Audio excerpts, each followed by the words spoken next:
After things were rather boring yesterday, I can hardly put what I experienced today into words.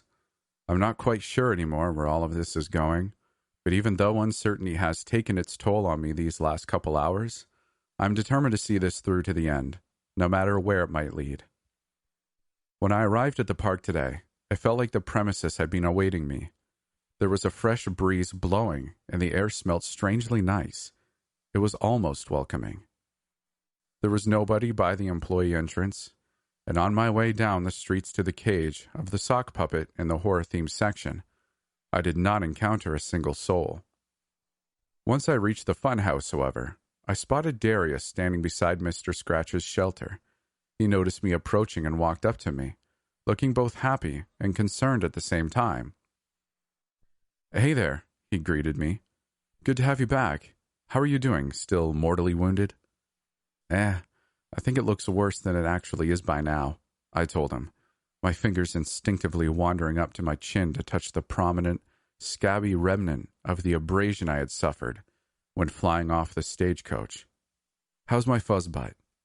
"I took good care of him, I think." I stared at my colleague with an unsettled expression. "Well, he's not dead or anything, but what do I know about how he's doing? I'm not his owner. He probably misses you or something. He just lies around all day. Doesn't really do much." I wasted no more time and ran up to the sock puppet's cage. The black beast inside sluggishly lifted his head. When he recognized me, he jumped up and hurriedly came scrambling outside. "Hi, baby," I squeaked as I buried my face in his fluffy fur. I couldn't believe how much I had actually missed him. It's true. He really is like a dog to me. There's no sense in denying it. Darius was watching us with a disturbed look on his face. After I had caught up with my not-actor, fed and played with him a bit, I went to sit with Darius. I told him what I already told Caroline the day prior, and his reaction was pretty much the same. I then asked if anything odd had happened during my absence. Darius assured me that I hadn't really missed anything, although Mitchell, Anne, and Maxine had been dropping by to ask about me when they had noticed me amiss.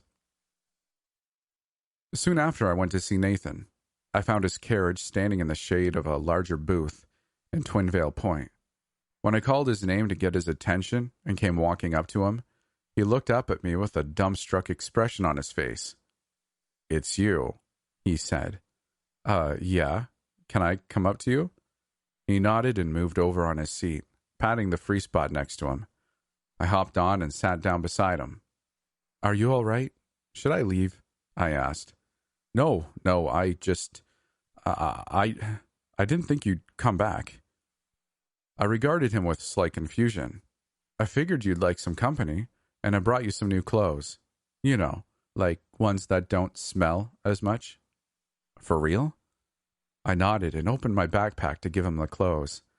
I stepped back off the stagecoach and turned my back to him while he changed. "You can look now," he said softly after a while. I smiled at him and climbed back onto the coach seat. "Do they fit?"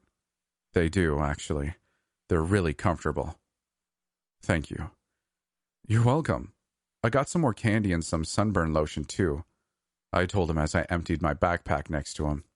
He stared at me in disbelief. "That's very nice of you," he muttered in a monotonous voice. "Dude, I told you I'd help. This is the least I can do. Would you like me to bring you a new blanket as well, or wash this one?" "No," he replied, with a surprising vehemence. "I like this one," he added, more softly this time. "Because it's Dale's?" I assumed. He didn't respond, just nodded and wrapped the blanket around his shoulders once again. "I like having it around," he finally explained. "So, since you drive around here all the time, did you ever notice that the four plazas of each section kind of, make a circle together?" I asked. Nathan shot me a confused glance. He picked up one of my chocolate bars and began removing the wrapper. "I'm in this section most of the time, so I don't really think about stuff like this. But now that you're bringing it up, well, I guess they do. Maybe. I don't get why this is relevant, though." I leaned back and stared up at the sky. "Do you know where I could get a map of the park? Like not one of those cartoony ones we hand out to the visitors, but like a detailed one. I'm sure Dale would have one in his office, Nathan suggested, taking a bite from his candy bar. The way he pronounced his former lover's name was weirdly stoic. You'd think he'd give me one if I asked, though? He's told me he doesn't care that I'm snooping around. Says I'll never figure it out anyway.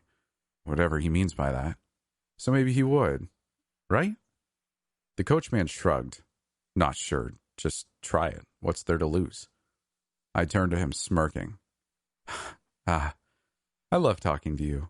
So captivating. Sorry. I kind of forgot how to. His voice trailed off when he noticed that I was grinning. He chuckled and playfully slapped me on the arm. I was a bit surprised. This was the first time I had seen him this lively, or any kind of lively for that matter. I stayed with him for a little while longer, before getting on my way to try my luck in regards to the map. When I arrived at Dale's office, I found the door halfway open. My manager was sitting inside, seemingly immersed in a book that wasn't work-related from the looks of it. I cleared my throat and he glanced up at me, only to redirect his gaze to the pages of his novel once again. Dale, I said firmly. What is it now?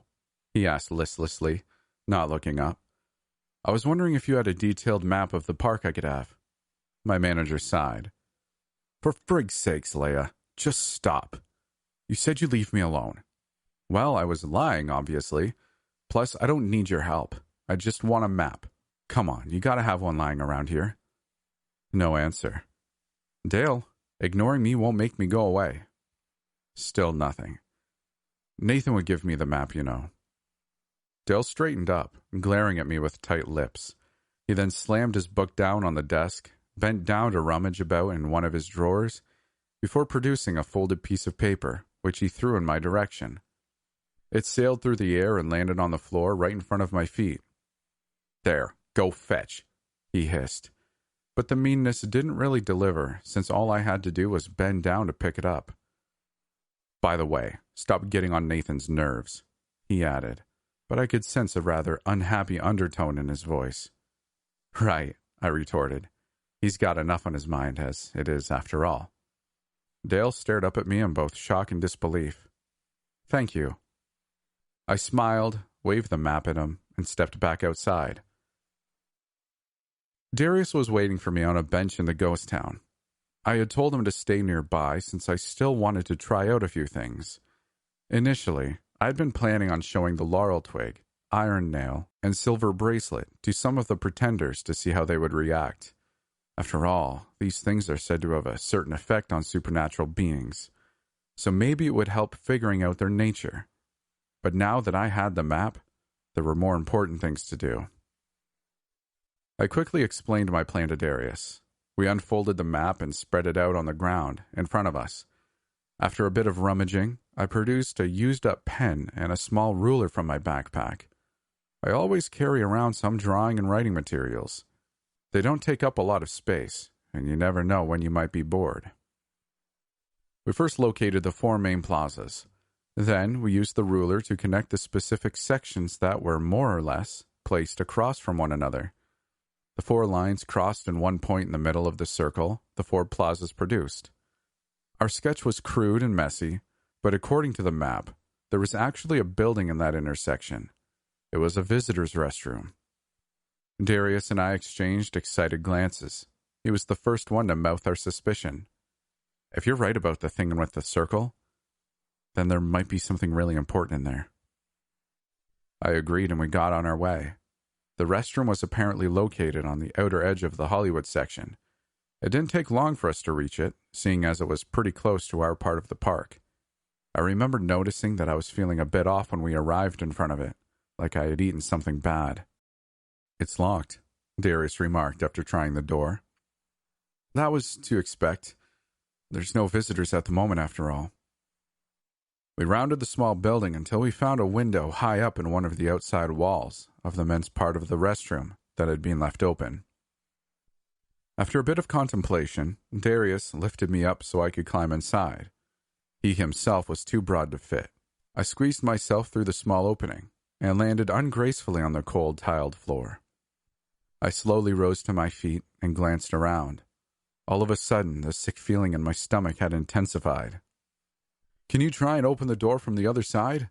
Darius called out to me. The moment he finished his sentence, though, the room began to spin around me. The gray of the separate stall doors started to blur before it finally changed to black. I felt my body hit the floor mere moments before I fell unconscious. I instantly knew what I was seeing when I was out wasn't real. For some reason, though, I wasn't sure where to place it. Was it a hallucination? A dream? A nightmare caused by my pre-existing fear of the sugar plum fairy? Or maybe, just maybe, a vision of sorts. What I saw felt unsettlingly familiar. I was standing on a meadow, and a short distance ahead of me there was a little girl in a light pink dress. She was sitting on a large stone with her back turned to me. Her shoulders were twitching ever so slightly, almost as if she was laughing or crying. I slowly, carefully began approaching her, my hand outstretched, ready to tap her on the shoulder. At least I believed that was what I was going to do. My hand was already hovering above her slender, sparsely covered frame, when suddenly she spun around, her neck producing an unnerving cracking sound as it twisted in a way a human body shouldn't have. She didn't have a face. Instead of eyes, a mouth, or a nose, there was just a large, pale beak. A radula. She let out a sharp hiss before lunging at me. She pushed me to the ground, her hands on either of my shoulders. She hissed once again, and specks of saliva came flying out of her beak, hitting my face. Thank God I woke up before I could see what she would do next. I came to with my head in Darius's lap. He seemed to have been patting my cheek and was staring down at me with deep concern written all over his face. When I finally raised my head, he let out a sigh of relief. "Oh, thank God," he muttered. "What the hell happened in there? Did you have a circulatory breakdown or something?" "I don't know," I admitted. Darius frowned. I looked around. We were sitting on the ground outside the men's restroom again. I fumbled for my backpack, only to find it lying next to me. "How'd you get me out?" "I didn't. It wasn't me." "What do you mean? What happened?" It was the cowboy. I called out to you, and then I heard this weird sound, which was probably you falling. I got really worried, so I kept calling, but you didn't answer. You were in there for like 15 minutes or something. I was already thinking of getting Dale so he could unlock the door, but then the cowboy, he was just suddenly standing right beside me. Scared the crap out of me. He must have heard me call your name or something. He motioned for me to stay by the window. He had me hold his hat while he jumped up. Didn't even need me to lift him up. He just jumped up there and pulled himself in. A bit later, I saw that he was slowly lowering you out of the window, so I sat down his hat and caught you when you came out. He followed soon after with your backpack, but he didn't stay or anything. He just put his hat back on and left. It's kind of cool, to be honest. I stared down at my lap and thought for a while before Darius broke the silence once again. Did he, do you know if he, did anything while you were inside? Because he stayed in there with you a bit, and, I heard, rummaging or something. I told him I didn't know. My colleague took it upon himself to drive me home. We agreed not to tell Dale about what we had tried, even though that was pretty natural for both of us. Now here's the thing. I don't have circulatory breakdowns. I don't just fall unconscious for no reason. Both Darius and I know that, and we believe that there was something in there that had done something odd to my head. Even though we both aren't sure why it only affected me, according to Darius, he was feeling perfectly normal. At home, I investigated the contents of my backpack. I still had the map with me, but I think I know why the cowboy didn't bother to stay around. The iron nail, silver bracelet, and laurel twig I had taken with me were nowhere to be found.